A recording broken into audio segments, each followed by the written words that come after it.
Hi అండి, ఇవాళ పిల్లల కోసం హెల్తీ బ్రేక్ఫాస్ట్ రెసిపీని షేర్ చేయబోతున్నాను. దీనికోసం ముందుగా ఒక గిన్నెలో ఒక 3 టేబుల్ స్పూన్ ఆఫ్ అటుకులు తీసుకున్నాను. ఈ అటుకుల్ని కొద్దిగా వాటర్ పోసుకొని నీట్గా ఒక 2-3 టైమ్స్ వాష్ చేసుకొని ఒక 15 నిమిషాలు నానబెట్టేసుకోండి. ఇప్పుడు మరో గిన్నెలో ఒక 2 డేస్ తీసుకొని అవి కూడా 15 నిమిషాలు నానబెట్టేసుకోండి. ఇప్పుడు స్టవ్ మీద ఒక కడాయి పెట్టేసుకొని 2 టేబుల్ స్పూన్ ఆఫ్ నెయ్యిని యాడ్ చేసుకొని అందులో కొద్దిగా రవ్వని యాడ్ చేసుకోండి. ఉప్మా రవ్వని యాడ్ చేసుకొని దోరగా వేయించుకోండి. ఒక 2 నిమిషాలు వేయించుకోండి. ఇప్పుడు రవ్వ వేగిన తర్వాత ఒక గ్లాస్ వాటర్ పోసుకొని రవ్వని మెత్తగా ఉడికించుకుందాం. ఇప్పుడు డేస్ నానిన తర్వాత అందులో ఇలా స్కిన్ తీసేసుకోండి. స్కిన్ తీసేసి లోపల ఉన్న సీడ్ని కూడా తీసేసి పక్కన పెట్టేసుకోండి. ఇప్పుడు రవ్వ ఉడికింది కదండి. ఉడికిన తర్వాత మనం పక్కన నానబెట్టుకున్న అటుకులు కూడా వేసుకొని ఒకసారి బాగా కలుపుకుందాం.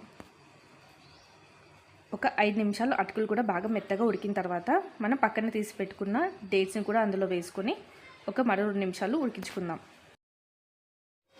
ఇప్పుడు స్వీట్నెస్ కోసం కొద్దిగా బెల్లం పొడిని కూడా యాడ్ చేసుకుంటున్నానండి. ఇప్పుడు మధ్య మధ్యలో కలుపుకుంటూ దగ్గర పడేంత వరకు ఉడికించుకుందాం. ఇప్పుడు ఈ విధంగా దగ్గర పడిన తర్వాత స్టవ్ ఆఫ్ చేసుకొని చల్లనిద్దాం.